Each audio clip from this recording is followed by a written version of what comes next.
সকলকে জানাই শুভ দুপুর। আজকে তৈরি হচ্ছে ফ্রাইড রাইস তৈরি করার জন্য এখানে ভাতটা আগে তৈরি করে নিয়েছি। কাজু কিশমিশ আর তেজপাতা দিয়ে দেওয়া হয়েছিল চালটা সেদ্ধ হওয়ার সময়। আর এখানে হচ্ছে বিনস গাজর ঘি দিয়ে ভেজে রেখেছি। আর এখানে আছে চিনি, এখানে আছে নুন, আর হচ্ছে এলাচ লবঙ্গ দারচিনিটাকে রোস্ট করে নিয়েছি। এখানে আছে ঘি। তো এবার সব কিছু মেশানোর পালা। তো এখানে আগে বিনস গাজরটাকে মিশিয়ে দিচ্ছি যেটা ভেজে রেখেছিলাম। আর এখানে হচ্ছে লবঙ্গ এলাচ দারচিনিটাকেও মেশাচ্ছি, রোস্ট করে রাখা হয়েছে এটা আগে থেকে। আর এবার নিয়ে নিচ্ছি চিনিটাকে অ্যাড করে দিচ্ছি স্বাদ অনুযায়ী। তারপরে নিয়ে নেব হচ্ছে নুন, নুনটাও প্রয়োজন মতন অ্যাড করে নিতে হবে। তারপরে নিয়ে নিলাম হচ্ছে ঘিটা অল্প করেই দিচ্ছি, বেশি হয়ে গেলে খুব গা গুলোয়। আর এটা হচ্ছে মিঠা আতর, যেটা সেন্টের জন্য খুব সামান্য 2 ফোঁটা মিঠা আতর নিয়ে নিয়েছি।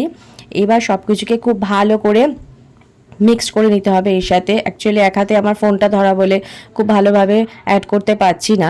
তো খুব ভালোভাবে এটাকে মিশিয়ে নিতে হবে যাতে সব কিছু একসাথে মিক্সড হয়ে যায়। আর এই দেখো মেশানো কমপ্লিট হয়ে গেছে। এবার একটুকে এটা গ্যাসে বসিয়ে গরম করে নিতে হবে। আর অলরেডি এদিকে তৈরি হচ্ছে আলুর দম কষানো চলছে এখন।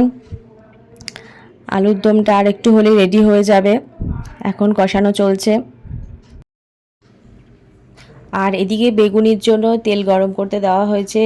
তেল থেকে অলরেডি ধোঁয়া বেরোতে শুরু হয়ে গেছে।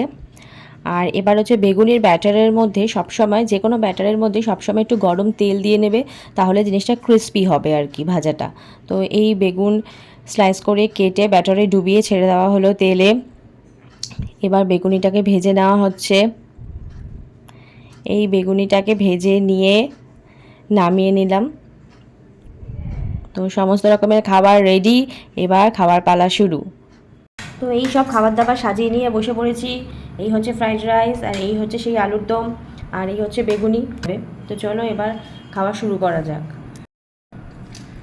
চালগুলো খুব সুন্দর লম্বা লম্বা, একেবারে ভাঙেনি চালগুলো একটাও। এই দেখো দেখা যাচ্ছে অনেক বড় বড় চালগুলো।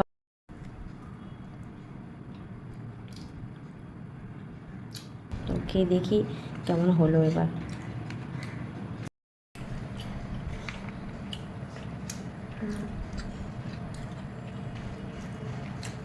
ভালো হয়েছে খেতে, ভালো হয়েছে খেতে।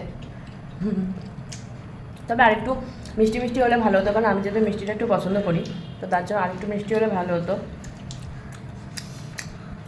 আলুরদমটা ভালো হয়েছে। আর এই হচ্ছে বেগুনি, ঘরোয়া বেগুনির স্বাদ একদম, দোকানের মতো না, ভালোই হয়েছে। তো এবার খাওয়াটা শেষ করে ফেলি।